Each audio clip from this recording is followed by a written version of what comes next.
Sir, D K Suresh ಅವರು ಕೊಟ್ಟಿರ್ತಕ್ಕಂಥ ಹೇಳಿಕೆ ಕರ್ನಾಟಕಕ್ಕೆ ಅನ್ಯಾಯ ಆಗ್ತಿದೆ, ಕೇಂದ್ರ ಸರ್ಕಾರ ಅನ್ಯಾಯ ಮಾಡ್ತಿದೆ, ನಾವು ದಕ್ಷಿಣದ ಎಲ್ಲ ರಾಜ್ಯಗಳು ಸೇರಿ ನಾವೊಂದು ಪ್ರತ್ಯೇಕ ದೇಶ ಮಾಡಬೇಕಾದಂತ ಅನಿವಾರ್ಯ ಬರ್ಬೋದು ಅಂತ ಹೇಳಿದ್ದಾರೆ. ನೋಡ್ರಿ, ಅವರ ರಾಷ್ಟ್ರೀಯ ಅಧ್ಯಕ್ಷರಾದಂಥ ಏನು ಹುಚ್ಚ ಅನ್ಬೇಕು ಅರೆ ಹುಚ್ಚ ಅನ್ಬೇಕು ರಾಹುಲ್ ಗಾಂಧಿ ಅವರು ದೇಶವನ್ನು ಕೂಡಿಸ್ತೀನಿ ಭಾರತ ಜೋಡೋ ಅಂತೇಳಿ ಅವರು ಅಲ್ಲಿ ಅಡ್ಡಾಡ್ತಾ ಇದ್ದಾರೆ. ರೋಡ್ ತುಂಬ ಎಲ್ಲ ಅಡ್ಡಾಡ್ತಾ ಇದ್ದಾರೆ. ಇವರು ಕನಕಪುರ ಬಂಡೆಯನ್ನು ಒಡೆದಂಥವ್ರು ದೇಶವನ್ನು ಹೊಡಿಬೇಕತ್ತಾರೆ. ಅದು ಕನಕಪುರ ಬಂಡೆ ಒಡೆದಷ್ಟು ಸರಳ ಅಲ್ಲ ದೇಶ ಹೊಡಿದು. ದೇಶ ಇದು ಆಗಬೇಕಾದ್ರೆ ಇದಕ್ಕೆ ನೂರಾರು ವರ್ಷಗಳ ಅನೇಕರ ತ್ಯಾಗ ತಪಸ್ಸು ಬಲಿದಾನ ಹೋರಾಟದಿಂದ ಭಾರತ ಒಂದಾಗಿದೆ. ಸುಮಾರು 565 ಏನು ಗಣರಾಜ್ಯ ಏನು ನಮ್ಮ ರಾಜ್ಯರಿದ್ದರು, 565 ಸಂಸ್ಥಾನಗಳೇನಿದ್ದು ಅವ್ರನ್ನೆಲ್ಲ ಏನೋ ಸರ್ದಾರ್ ವಲ್ಲಭಭಾಯಿ ಪಟೇಲರು ಒಂದು ಪುಣ್ಯದಿಂದ ಇವತ್ತು ಭಾರತ ಒಂದಾಗಿದೆ.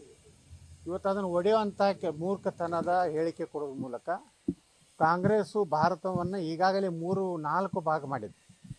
ಒಂದು ಭಾಗ ಪಾಕಿಸ್ತಾನ, ಒಂದು ಭಾಗ ಬಾಂಗ್ಲಾದೇಶ, ಒಂದು ಭಾಗ ಚೀನಾಕ್ಕೆ ಬಿಟ್ಟುಕೊಟ್ಟಿದ್ದಾರೆ.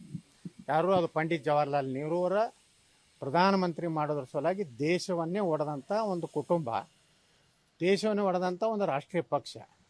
ಮತ್ತು ಅದರ ಏನದಾರ ಇವರು ಹಿಂಬಾಲಕರು ಇವರು ಸಹಿತ ಅದೇ ಒಂದು ಹಾದಿಯಲ್ಲಿ ಇವತ್ತು ದಕ್ಷಿಣ ಭಾರತ ಉತ್ತರ ಭಾರತ ಅನ್ನುವಂಥದ್ದನ್ನು ಒಡೆದು ಅಂಥ ಒಂದು ಮೂರ್ಖತನದ ಹೇಳಿಕೆ ಬಹುಶಃ ಇದು ದೇಶದ್ರೋಹಿ ಚಟುವಟಿಕೆ ಅಂತ ಹೇಳಿ ಹೇಳಬೇಕಾಗ್ತದೆ. ಮತ್ತು ರಾಹುಲ್ ಗಾಂಧಿ ಇದಕ್ಕೆ ಉತ್ತರ ಕೊಡಬೇಕು. ದಕ್ಷಿಣ ಭಾರತಕ್ಕೆ ಅನ್ಯಾಯ ಆಗ್ತದೆ. ನಮ್ಮ ಕೇಂದ್ರ ಸರ್ಕಾರ ಪ್ರಧಾನಮಂತ್ರಿ ನರೇಂದ್ರ ಮೋದಿಯವರಾದ ಮೇಲೆ ಹಿಂದೆ ಮನಮೋಹನ್ ಸಿಂಗ್ರ ಸರ್ಕಾರದಲ್ಲಿ ಏನು ರಾಜ್ಯಕ್ಕೆ ಅಭಿವೃದ್ಧಿ ಹಣ ಬಂದಿತ್ತು, ನನಗೀಗ ಅಂಕಿ ಸಂಖ್ಯೆ ನಾನು ಬರಲಿಲ್ಲ, ಕನಿಷ್ಠ 10 ಪಟ್ಟು ಇವತ್ತು ಹೆಚ್ಚು ಅನುದಾನ ಕೊಟ್ಟಂಥ ಪ್ರಧಾನಮಂತ್ರಿ ಮೋದಿಯವರ ಸರ್ಕಾರ. ಎಂದೂ ಕರ್ನಾಟಕ ಅನ್ಯಾಯ ಆಗಿಲ್ಲ. ಅದು GST ಇದ್ರ ಪ್ರಕಾರ ಆಯಾ ಪ್ರಮಾಣ ಪ್ರಕಾರ ನಮ್ಮ ರಾಜ್ಯಕ್ಕೂ ಬಂದಿದೆ.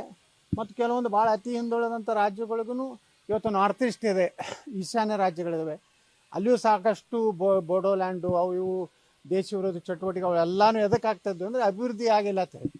ಅಲ್ಲಿಯೂ ಅಭಿವೃದ್ಧಿ ಮಾಡುವಂಥ ಕೆಲಸ ಪ್ರಧಾನಮಂತ್ರಿ ಮಾಡಿದ್ರಿಂದ ಇವತ್ತು ಭಾರತ ತೊಡೋ ಅನ್ನುವಂಥದ್ದು ಇಲ್ಲ.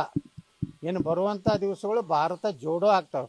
ನರೇಂದ್ರ ಮೋದಿ ಕಾಲದಲ್ಲಿ ಪಾಕ್ ಆಕ್ರಮಿತ ಕಾಶ್ಮೀರ ಭಾರತಕ್ಕೆ ಸೇರ್ತದೆ.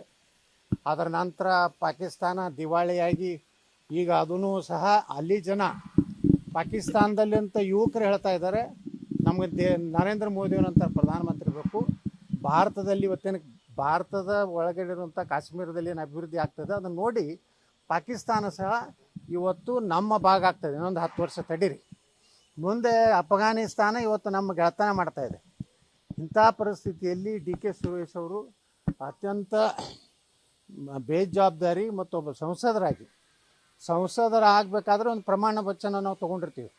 ಭಾರತದ ಅಖಂಡತೆ ಸಂರಕ್ಷಣೆ ಮಾಡ್ತೀನಿ ಅಂತ ಪ್ರತಿಜ್ಞೆಯನ್ನು ಇವತ್ತು ಇದು ಮಾಡ್ಯಾರ. ಅಂದರೆ ಅವ್ರನ್ನ ನನಗನ್ನಿಸ್ತದೆ ಲೋಕಸಭೆಯಿಂದ ಅನರ್ಹ ಮಾಡಬೇಕು. ಅಷ್ಟೇ ಅಲ್ಲ, ಮುಂದಿನ ಯಾವ ಚುನಾವಣೆಗೂ ಅವರಿಗೆ ಚುನಾವಣೆ ನಿಲ್ಲಲಿಕ್ಕೆ ಅವಕಾಶವನ್ನು ಚುನಾವಣಾ ಆಯೋಗ ಕೊಡಬಾರ್ದು. ನಾನು ಚುನಾವಣಾ ಆಯೋಗಕ್ಕೆ ಆಗ್ರಹ ಮಾಡ್ತೀನಿ.